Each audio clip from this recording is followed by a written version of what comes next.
வணக்கம் மக்களே. எல்லாரும் எப்படி இருக்கீங்க? இன்னைக்கு நாம பார்க்க போறது சாதாரண ஒரு கதையல்ல.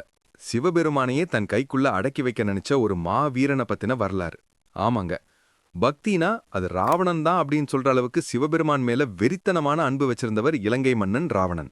கைலாயத்தையே ஆட்டி படைச்ச அந்த சிவபெருமான் ராவணன் கிட்ட ஒரு சின்ன குழந்தையா மாறின தருணம் எதுன்னு தெரியுமா? அந்த ஆத்மலிங்கம் இப்ப எங்க இருக்குன்னு தெரியுமா?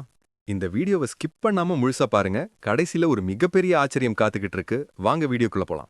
ஒரு முறை ராவணனுக்கு ஒரு விபரீத ஆசை வந்தது.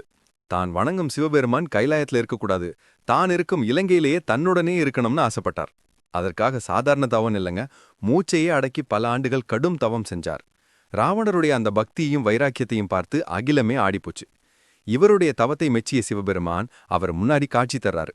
பக்தா ராவணா, உனக்கு என்ன வரம் வேண்டும் அப்படின்னு இறைவன் கேட்கிறார். அப்போ ராவணன் கேட்டது பொன்னோ பொருளோ ஆயுதமோ இல்ல, இறைவா நீங்க எப்பவும் என் கூடவே இருக்கணும் அப்படின்ற அந்த அன்பை தான் வரமா கேட்டார். ராவணருடைய அன்புக்கு கட்டுப்பட்ட சிவபெருமான் தன்னுடைய சக்திகள் அனைத்தையும் அடக்கி ஒரு சிறிய ஆத்மலிங்கமாக மாறி ராவணன் கையில அமர்ந்துக்கிறார். ஆனா கொடுக்கறதுக்கு முன்னாடி சிவபெருமான் ஒரு முக்கியமான நிபந்தனை போடுறாரு.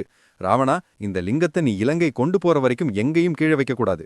அப்படி நீ தெரியாம கீழே வச்சுட்டா கூட என்னால மீண்டும் வர முடியாது, அந்த லிங்கம் அங்கேயே நிலையா ஒட்டிக்கும் அப்படின்னு எச்சரிக்கிறாரு. ராவணனும் கண்டிமா மகாபிரபு, என் உசுறு போனாலும் இந்த லிங்கத்தை கீழே வைக்க மாட்டேன் அப்படின்னு சத்தியம் பண்ணிட்டு அந்த ஆத்மலிங்கத்தை கையில ஏந்திட்டு கிளம்புறாரு. ஆனா இங்கதான் ஒரு சிக்கல் வருது. சிவபெருமானே ராவணன் கூட போயிட்டா அப்புறம் ராவணனை யாராலையும் வெல்ல முடியாதுன்னு தேவர்கள் எல்லாம் பயப்படுறாங்க. உடனே எல்லாரும் விநாயகர் பெருமான் கிட்ட முறையிடுறாங்க. விநாயகரும் ஒரு சின்ன இடையன், அதாவது சிறுவன் வேஷம் போட்டுட்டு ராவணன் வரும் வழிக்கு வர்றாரு. அந்த நேரம் பார்த்து ராவணனுக்கு மாலை நேர பூஜை செய்ய வேண்டிய கட்டாயம் வருது. கையில் லிங்கம் இருக்கே, எப்படி பூஜை பண்றதுன்னு தவிக்கிறாரு. அப்போ அந்த சிறுவனை கூப்பிட்டு, தம்பி இந்த லிங்கத்தை கொஞ்ச நேரம் வச்சிரு, நான் பூஜை முடிச்சுட்டு வந்துடுறேன், ஆனா எக்காரணத்தை கொண்டும் கீழே வச்சிடாத அப்படின்னு சொல்லித்தர்றாரு. ராவணன் பூஜை செய்ய போன அந்த இடைவெளியில விநாயகர் அந்த ஆத்மலிங்கத்தை மெதுவா தரையில வச்சிடுறாரு. பூஜை முடிச்சிட்டு வந்து பார்த்த ராவணன் அதிர்ச்சி அடைறாரு. லிங்கத்தை தூக்க முயற்சி பண்றாரு, ஆனா அந்த லிங்கம் பூமியோட பூமியா ஒட்டிக்குச்சு. தன்னுடைய முழு பலத்தை காட்டி இழுக்கிறாரு.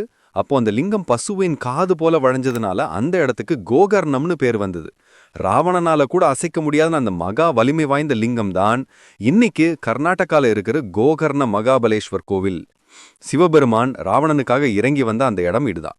பாத்தீங்களா மக்களே, இறைவனையே கட்டி போட்ட பக்தி ராவணனுடையது. இந்த வரலாறு உங்களுக்கு பிடிச்சிருந்தா மறக்காம லைக் பண்ணுங்க. நன்றி, வணக்கம்.